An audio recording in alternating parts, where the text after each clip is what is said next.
Hello, and welcome back.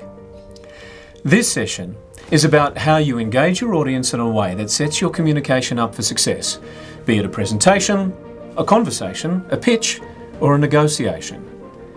We're going to spend some time looking at the nature of and the opportunities inherent in context.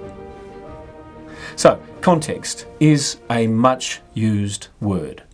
In the KU method, in the card structure, context refers to the way things are. It defines what we have in the present. As we're approaching year's end, we have a strong balance sheet, and all our major clients have renewed their contracts.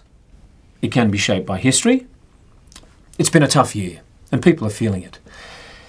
It can be laden with future possibilities. We stand on the brink of an amazing opportunity.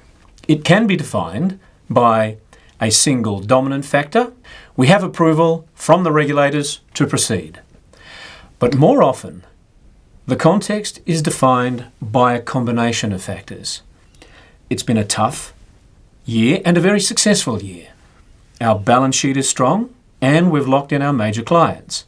And now the regulators have approved the acquisition. We stand on the brink of an amazing opportunity. In communication, the accuracy of your description, your explanation, your reckoning of how the key factors combine, this is the foundation for everything that follows. This is your value to your business or your community. This is how you demonstrate your executive intellect, your strategic smarts. Have you ever been on the receiving end of someone trying to give you advice? Like, hey, do this and everything will be better. And you're thinking, you have no idea what my life is like. And they're going, trust me, you'll love it. And you're going, yeah, no idea.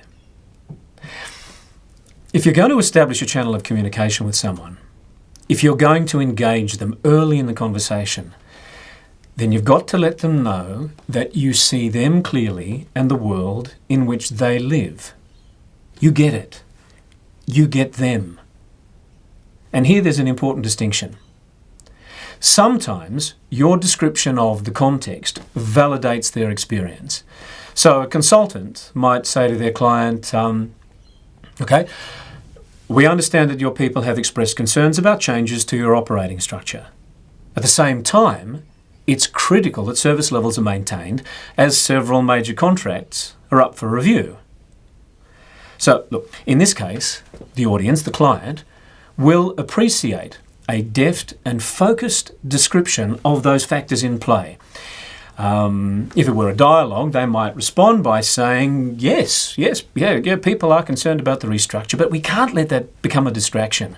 We can't afford to lose these contracts.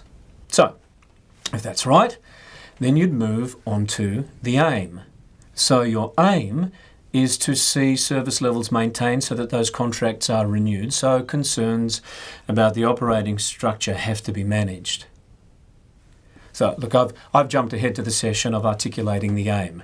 If we go back to this example of a consultant confirming their client's context, you'll see that it's letting your audience know that you understand their worldview. It is, as it were, you demonstrating that you have listened and you have learned. You have been informed by their context. Now, this is appropriate when addressing an audience that values being understood and validated. Remember the conversation about Newton's first law? You can be the net external force working on them, but also you can be the one that has been moved. By reassuring your audience that you have taken on their concerns, you indicate that you have been moved by them. This makes them feel powerful. And that's a very good feeling for an audience, or a client for that matter. It's not the only way to approach establishing context, because let's face it, some audiences don't need to be validated. They need to be shaken up a bit. Some audiences need to be woken up, disrupted, challenged. And that's what we're going to talk about in the next session.